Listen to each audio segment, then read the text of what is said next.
Last time we worked on the soprano ukulele, we made the fretboard. I'm really happy with how this turned out. Next up, I need to glue it down so I can shape my neck and install my frets. Let's do it. So I've used a method of using pins to help align the fretboard, and that way it doesn't slide on you when you apply the glue. It does work. I'm not going to bother with that step today. I'm just going to glue it down and make sure that I clamp it correctly. Glue squeeze out isn't that big of a deal along the neck. It could be a problem on my soundboard. That's just going to be a mess to clean up. So what I'm going to do, I'm going to mask off the area around my soundboard. That way I don't have to clean up quite as much.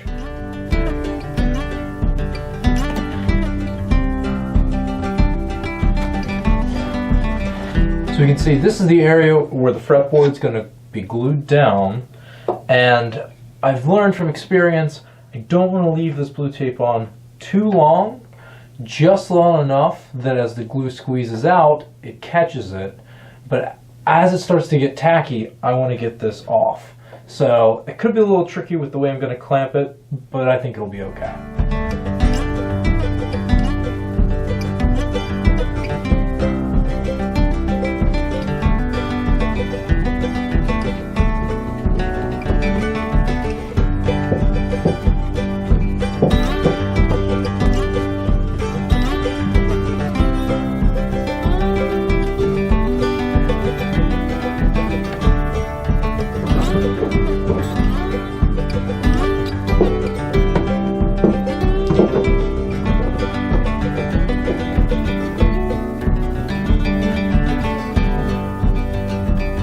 Before I finish clamping this up, I'm just going to double check my alignment here, because I could really feel this sliding on me.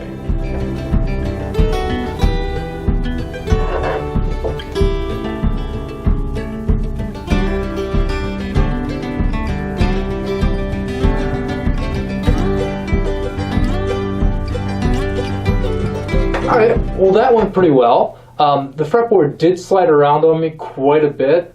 I probably should have used the locating pins, but when I checked with my ruler, I think I got it aligned with my guidelines that I made.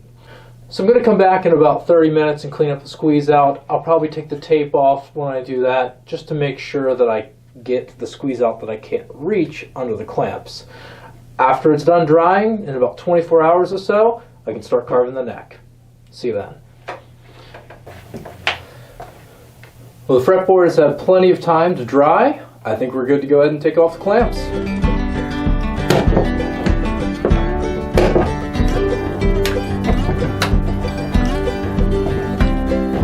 Okay, so I'm just checking my alignment, and everything looks good here. Looks like my fretboard stayed right where I wanted it to. I mentioned I had some drift when I was gluing it on. Like I said, I really should have used that pin method to make sure it was aligned, but everything worked out okay. Let's go ahead and get carving the neck.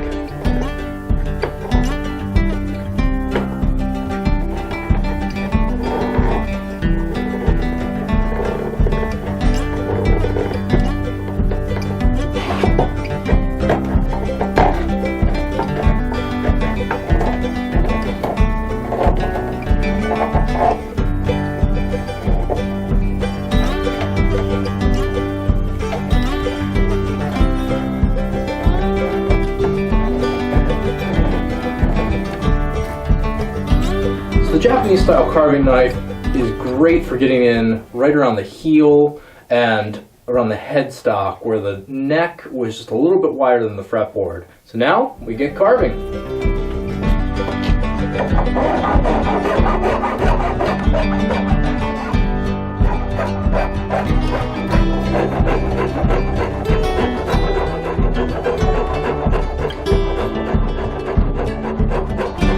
Okay, I've got a really rough shape here where the neck meets the heel. I'm going to do the same thing where the neck meets the headstock, and then we'll get to shaping the length of the neck.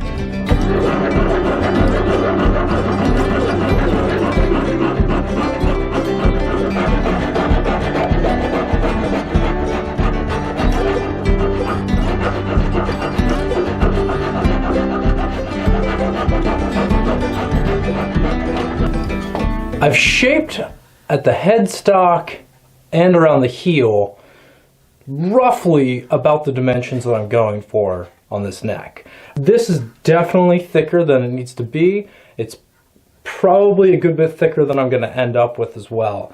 I'm going to wait until I have it shaped before I determine the final thickness though. You'll notice I put this piece of leather down to help protect the soundboard. Probably should have done that sooner. I don't think we messed anything up though. Make sure that that's there from here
on. Well, I think that's going to be all for today.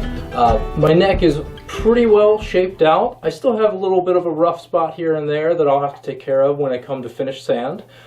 There might be a little bit of a high spot at the first fret when I check with my card scraper. Just barely, maybe, depending on how I look at it. I'm pretty happy with how this is coming together so far though, and I'm going to let well enough be. So thank you for joining me. Catch you next time.